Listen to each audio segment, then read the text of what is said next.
কেউ হাঁটু পর্যন্ত ডুবে আছে, এরা মাঝারি পাপী। কেউ কোমর পর্যন্ত ডুবে আছে, এরা অনেক পাপী। কেউ গলা পর্যন্ত ডুবে আছে, এরা মারাত্মক পাপী। কেউ ঘামের মধ্যে মুখ নাক ঢেকে আছে, এরা সবচেয়ে ভয়ানক পাপী।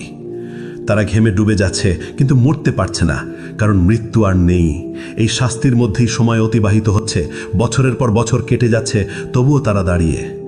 হাসরের ময়দানে 1000 বছর গেল, 2000 বছর গেল, 3000 গেল, 5000 গেল, 10,000 গেল, এইভাবে 50,000 বছর চলে গেল।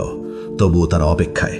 তারা কাঁদছে, ইয়া রাব্বি, ইয়া রাব্বি, আমাদের বিচার শুরু করো না এখনই। এই অপেক্ষা শাস্তির চেয়েও কঠিন।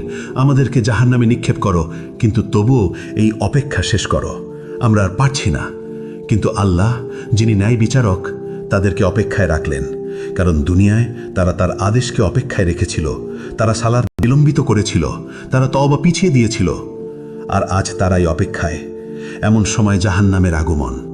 হঠাৎ দূর থেকে একটা ভয়ঙ্কর শব্দ ভেসে এলো, যেন 1000 আগ্নেয়গিরি বিস্ফোরিত হচ্ছে, যেন লক্ষ ভূমিকম্প একসঙ্গে ঘটছে। শব্দ ক্রমশ তাদের কাছে আসছে। মানুষ কানে আঙুল দিচ্ছেন, কিন্তু কোনো লাভ নেই।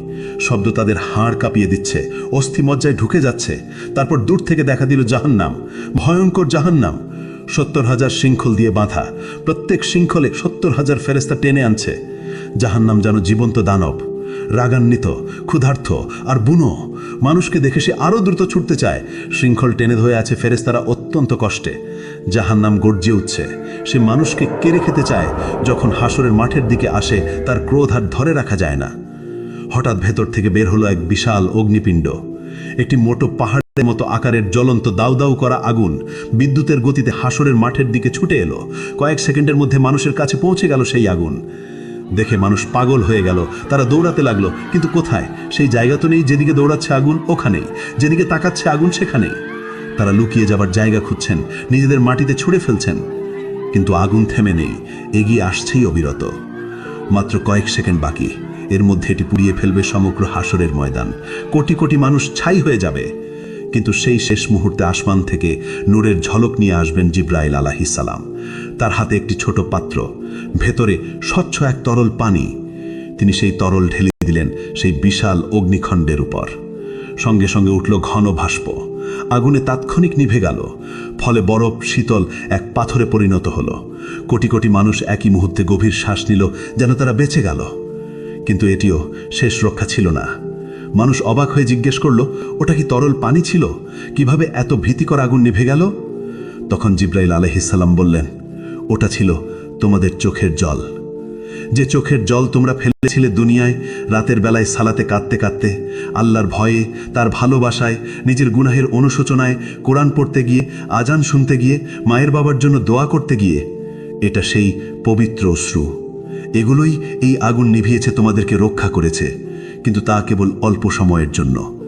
তখন মুমিনরা আনন্দে কেঁদে বলল, আলহামদুলিল্লাহ, আলহামদুলিল্লাহ। আর কাফিররা ভয়ে কাঁপবে আরও বেশি, কারণ তাদের কোনো অশ্রু নেই, ফলে তাদের রক্ষাকারীও নেই। অতপর হিসাবের সময় এসে গেল। নাম ধরে ডাকা হচ্ছে একে একে। যার নাম ডাকা হয় সে কাঁপতে কাঁপতে আল্লাহর সামনে আসে। ভয়ে হৃৎপিণ্ড ফেটে যাওয়ার মতো অবস্থা, শ্বাস বন্ধ হয়ে আসে। মহান আল্লাহ তার হাতে দেন হিসাবের বই। এটাই জীবনের চূড়ান্ত সিদ্ধান্ত। যে সৎকর্ম করেছে তার বই ডান হাতে দেওয়া হয়, সে আনন্দে বলে ওঠে, নাও পড়ো আমার হিসাব, আমি নিশ্চিত ছিলাম আমাকে হিসেব দিতে হবে। আর যে মন্দ কর্ম করেছে তার বই দেওয়া হয় বাম হাতে, পেছন দিক থেকে। সে উন্মাদ হয়ে চিৎকার করে ওঠে, হায় আফসোস, যদি আমাকে বইটা না দেওয়া হতো, যদি আমি আমার হিসেব না জানতাম। তখন মানুষ ভয়ে ভয়ে হতাশায় মিথ্যা বলল, ইয়া রব, আমি কিছুই করি নাই। ইয়া রব, আমি জানতাম না। ইয়া রব, আমি নির্দোষ। ইয়া রব, এটা আমার ছিল না, আমি খেয়াল করিনি। তখন আল্লাহ বললেন, মিথ্যা বলো না, তোমরা সত্য লুকাতে পারবে না। সবকিছু লেখা আছে, সবকিছু সংরক্ষিত আছে। তখন হঠাৎ মানুষের মুখ সিল করে দেওয়া হলো, কিন্তু মানুষের হাত কথা বলতে শুরু করলো। মুখ নেই, কিন্তু শব্দ আসে। ইয়া রব, এই হাতে সে টাকা চুরি করেছে। ইয়া রব, এই হাতে সে হারামে হাত দিয়েছে। ইয়া রব, এই হাতে সে জুলুম করেছে। পা সাক্ষ্য দিল, ইয়া রব, এই পা দিয়ে সে দৌড়ে গিয়েছে গুনাহের পথে। ইয়া রব, এই পা দিয়ে সে গিয়েছে জুলুমে। ইয়া রব, এই পা দিয়ে সে যায়নি মসজিদে। চোখ জানালো, ইয়া রব, এই চোখ দিয়ে সে হারামের দিকে তাকিয়েছে। ইয়া রব, এই চোখ দিয়ে সে নোংরা ছবি দেখেছে। কান বলে উঠল, ইয়া রব, এই কান দিয়ে সে হারাম শুনেছে। ইয়া রব, এই কান দিয়ে সে গীবত শুনেছে। জিভা বলে উঠল, ইয়া রব, এই জিভা দিয়ে সে মিথ্যা বলেছে। ইয়া রব, এই জিভা দিয়ে সে গীবত করেছে। ইয়া রব, এই জিভা দিয়ে সে গালাগাল করেছে। মানুষ হতবাক হয়ে গেল। নিজের অঙ্গ প্রত্যঙ্গই তাকে ধোঁকা দিচ্ছে। তারা আক্ষেপে নিজেদের চামড়াকে বলল, তোমরা কেন আমাদের বিরুদ্ধে সাক্ষ্য দিলে? তারা উত্তর দিল, আল্লাহ যিনি সবকিছুকে